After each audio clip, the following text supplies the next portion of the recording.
Джордж Асгуд, фермер из Южной Африки, уже много лет занимался разведением кур. Мужчину всегда интересовали новые породы птиц, поэтому он регулярно просматривал предложения по продаже инкубационных яиц в интернет-магазинах. Однажды он увидел объявление о продаже яиц страуса ему. Продавец заверял, что при соблюдении всех требований эффективность инкубации составит не менее 50. Джорджа это предложение очень заинтересовало, и он приобрел 4 яйца, надеясь, что в скором времени его хозяйство пополнится как минимум двумя представителями семейства казуаровых. И вот темно-зеленые в мелкую крапинку яйца весом почти 900 грамм, что в 14 раз превышает вес куриных яиц, заложены в специальный инкубатор. Страусята должны были появиться примерно через 2 месяца. Но, к сожалению, оплодотворенным оказалось только одно яйцо, из которого и вылупился птенец. Причем он был настолько слаб, что сам не мог проклюнуть толстую скорлупку яйца, чтобы выбраться наружу. Асгуду пришлось помогать малышу с появлением на свет.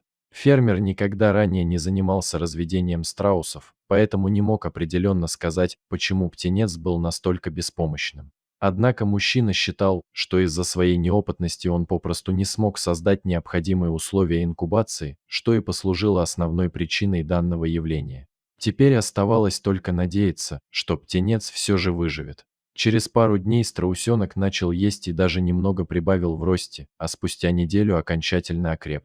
Тело малыша покрылось очень мягким, напоминающим шубку, пухом интересной расцветки. На спинке и боках чередовались коричневые и кремовые полоски, а верхушку головы украшала леопардовая шапочка. Такой окрас ему достался от диких предков, которые должны с первых дней своего появления оставаться незаметными в природной среде. Страусенка назвали Полом. Правда, через некоторое время стало известно, что это будущая самка. Малышка стала Полой. Птица была очень любознательной и игривой. Она забавно бегала по двору, напоминая длинноногую собаку и издавая громкие, похожие на похрюкивание, звуки, с интересом наблюдала за курами, обследовала дом и с удовольствием брала еду с рук. Джордж старался не оставлять Полу одну надолго, и когда ему нужно было уехать по делам на несколько дней, он решил взять ему с собой. Это путешествие было очень запоминающимся, хотя и довольно сложным. Примерно через 1,5 месяца ему начала линять. Сначала это было трогательное существо с полуголой шеей, а к 2 месяцам птица приобрела темное оперение и стала выглядеть более солидно. Самым большим испытанием для Джорджа стала болезнь Полы. Вообще страусы отличаются хорошим иммунитетом и практически не болеют. Однако, общение с другими пернатыми и содержание в неволе сделали свое дело. И малышка подхватила бактериальную инфекцию.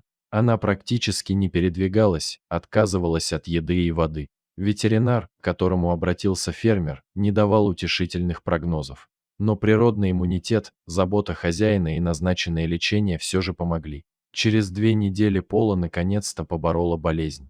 Сейчас птица уже существенно увеличилась в размерах и практически все время проводит с курами, с которыми отлично ладит. Возможно, она себя считает такой же курочкой, так как с самого рождения росла в окружении этих птиц. Полностью взрослой она станет через год, а пока это все еще юное игривое создание и забавный друг человека, доставляющий массу положительных эмоций.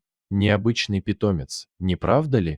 Дорогие зрители, если вам понравилась история, пожалуйста, поделитесь ей. А также не забудьте подписаться на канал и поставить лайк.